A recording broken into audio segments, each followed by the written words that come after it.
Finally 3 सालों बाद WHO ने कोविड को ग्लोबल हेल्थ इमरजेंसी के दर्जे से हटा दिया है और ये डिसीजन डब्ल्यूएचओ की इमरजेंसी कमेटी के रिकमेंडेशन के अनुसार ही लिया गया है।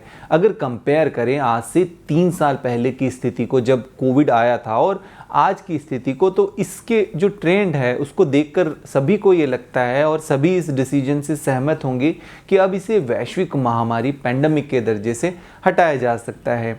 क्योंकि स्पेशली पिछले 1 साल में जिस तरह का कोविड वैक्सीनेशन स्टेटस रहा है और लोगों में हार्ड इम्यूनिटी भी देखी गई है, फिर चाहे वो वैक्सीनेशन की वजह से हो, इन्फेक्शन की वजह से हो या री इन्फेक्शन की वजह से, आज 3 सालों के बाद कोविड के प्रति ज़्यादातर लोगों में इम्यूनिटी मौजूद है। फिर चाहे वो सीनियर सिटीजन हो, कोमॉर्बिड लोग हों या फिर वर्किंग प्रोफेशनल की तुलना में सभी कोविड के अगेंस्ट बेहतर रूप से प्रोटेक्टेड है। कोविड के इन्फेक्शन और सीवियरिटी की बात करें तो कोविड पहले की तरह सीवियर नहीं रहा। सीवियर इन्फेक्शन या हॉस्पिटलाइजेशन की संख्या भी अब काफ़ी ज़्यादा कम हो गई है। अगर हम कोविड के इन्फेक्शन के ग्राफ को देखें तो वो भी काफ़ी कंट्रोल्ड है। और जहाँ तक बात है डेथ रेट की, तो हाल फिलहाल में कोविड डेथ ज़्यादातर अंडरलाइंग मेडिकल कंडीशन वाले लोगों में ही दिख रही है, यानी वो लोग जो किसी अन्य बीमारी से अफेक्टेड है उन लोगों में ही कोविड इन्फेक्शन सीवियर हो सकता है। इसलिए कोविड को ग्लोबली एक हेल्थ इमरजेंसी ना मानकर सिर्फ कोविड पर फोकस करने की जगह अब अन्य बीमारियों पर भी फोकस करना ज़रूरी है।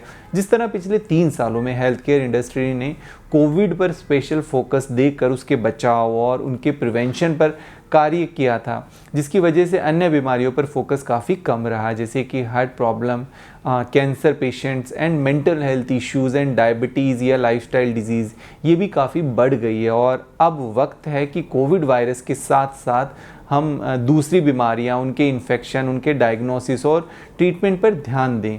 जहां तक बात है कोविड की, तो अब ग्लोबल लेवल पर भी कोविड से जुड़ी कई रिसर्चेस हो चुकी है जो सुरक्षा की दृष्टि से, इम्यूनिटी और ह्यूमंस की प्रोटेक्शन की दृष्टि से काफ़ी अहम है।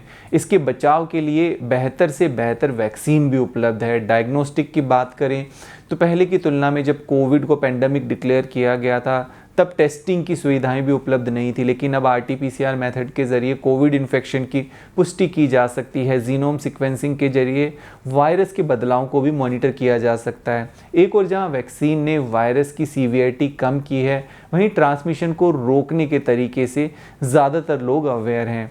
वहीं इस बीमारी के प्रति गवर्नमेंट ने भी अपने हेल्थ केयर सिस्टम को पहले से मजबूत किया है। ऐसे में हम निश्चित तौर पर ये कह सकते हैं कि इस बीमारी के खिलाफ हमारे पास बेहतर स्ट्रैटेजी, रिसर्च और प्रोटेक्शन उपलब्ध है।